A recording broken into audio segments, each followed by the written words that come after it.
How do you keep that connect in your brain and come back and have a life? Well, there's a couple things that you do, and one does, is that if you strip away everything that we're accustomed to here in the United States and in New Mexico, and you walk into a room and you hit a light switch and the lights come on.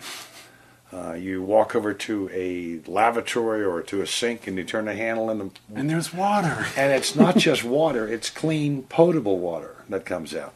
Oh, and beds. I mean, the point that one would make, that I can make, and I really want to say that I can only speak for me. I don't speak for any of the organizations, but I have participated with a number of veterans organizations. I've gotten phenomenal service from the VA, from the Veterans Administration. We are, I think, very, very fortunate that we have an active Department of Veterans Services here in the state, at the state level. Here in New Mexico? Here in New Mexico. The Department of Veterans Services in New Mexico is extremely proactive. There's a lot of benefits that are available to veterans, and the New Mexico Department of Veterans Services make it a point that one of the things they try to do so hard is called outreach, because we have so many veterans in New Mexico that, number one, may not be aware of the veteran services and benefits available to them, and number two, feel that perhaps they don't qualify for some reason or not. Number three, what used to be true is that it was an adversarial position with the U.S. government and the Veterans Administration. You're a veteran, prove it. You had problems, prove it. It was very much an adversarial position.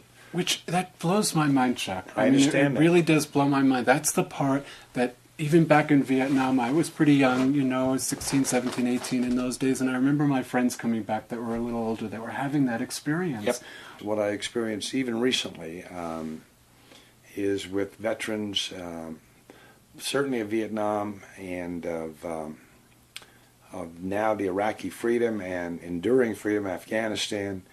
If you see a veteran and you walk up and say, "Welcome home," that just means so much to those individuals, that people recognize and acknowledge that they weren't gone on a vacation, they didn't drop out of school, they didn't, they weren't out of town for a year or so or longer, that they actually did in fact serve. So, and it's so important. I know I've seen YouTube videos. People have sent me YouTube stuff where somebody, I know there was a really beautiful one where some soldiers in uniform were walking off, and I think one woman started to clap, and then it just turned into the whole airport clapping, and I had tears in my eyes. I could only imagine what that must have felt like for the veterans coming back and to reconnect with people, look in people's eyes. It's an experience they just came from. So I think it's so important when you see veterans and soldiers in uniform, welcome them and connect somehow, just make some connection. Absolutely. And welcome them home from that experience that they just had that is very different than turning on the water and getting nice hot water and showers. Right. And yeah, I know I can get on my soapbox about this. I feel so passionate about this. So I'm so grateful that you're here talking about this, Chuck. And, one thing I wanted to say, too, because Chuck was talking about the centers, the VA centers in New Mexico. And there's actually 4 centers that I found online. There's one in Albuquerque, Farmington, Las Cruces, and Santa Fe. That's correct. So there's actually physical centers that you can go to or call. We're going to put up a bunch of 800 numbers that you can actually call and get in touch with this. There's a great, go online. I Googled this. I just Googled veterans returning home, veterans centers, and got amazing information with amazing articles. So the end of every article, at the end of every chat that I read about, it always says, you have to ask. That's right. So that's why we're doing this show today, so we can give you some idea of what to ask for. There are services available both at the state level and at the national level. When you talk about the veteran centers here in Santa Fe and the other parts of the state, what the reality of it is, the man that runs the veteran center here in Santa Fe is a personal friend of mine. I've known him for a long time, and these are all veterans that operate these centers, and they are there number one, because they choose to. Right. It's not just a job, it's more than that. It's an avocation, and they want to help veterans in almost any way they can. Now, understand, it's not a bank. They don't hand out money, but they try to explain to the veteran and his family, because there are services available for both the veteran, male and female, and then the spouses and the moms and the dads, that they should be aware of, that there are programs, there are services available, there are a whole gamut of things that may be of interest and could be seriously beneficial to the returning veteran, particularly now from Afghanistan and Iraq. We make it a point, in one of the organizations I'm part of, that we meet when we know of it. For instance, the Guard just deployed. The New Mexico National Guard just sent 800 troops to Iraq. So as these troops return home, as some of these troops that they are replacing, when we know that there's an aircraft full of, not just one or two, but an aircraft with 10, 15, 20, 50, 100 troops coming back, we meet them at Albuquerque Airport. We'll meet them at Kirtland Air Force Base, which is, and it's exactly that. It's welcome home. Yeah, that just feels good. It feels good in my body. I mean, that just feels so good. I'm so glad you guys do that. Our experience, my experience in Vietnam, and then coming home from Vietnam, is that there were no parades. Nobody said welcome home, other than my immediate family. And I did, in fact, have people say, well, oh, where have you been? You got a funny suntan, and things like that.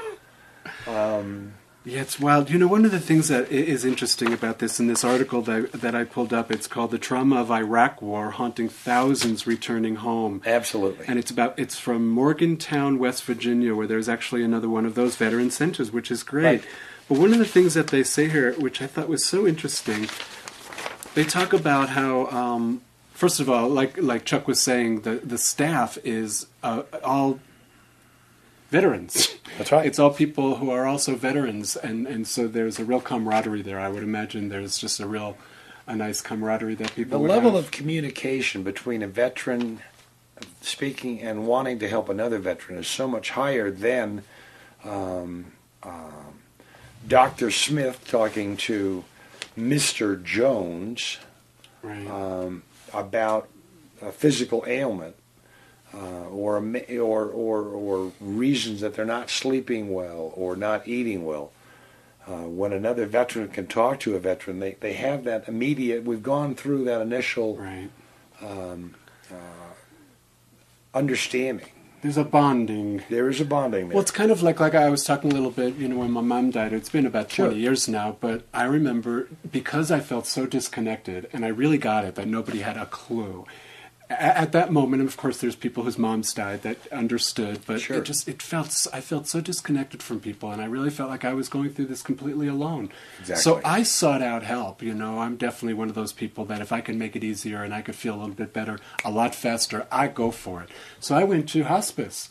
And I worked with grieving, I went to the grieving center, and I met once a week with other people who lost their sister and their mother and their husbands and their brothers. And it was a completely different experience than trying to explain to people what was going on. I mean, this was just an immediate kind of bonding. There was a nice bonding. Well, you had that commonality of losing a parent, of losing someone that is extremely... One of the things that you mentioned that you did is that you sought out other people. You went to the hospice. You had that grieving process in common. That shows wonderful insight and instinct on your part. My point in mentioning that is there are a number of veterans that came back and felt completely isolated.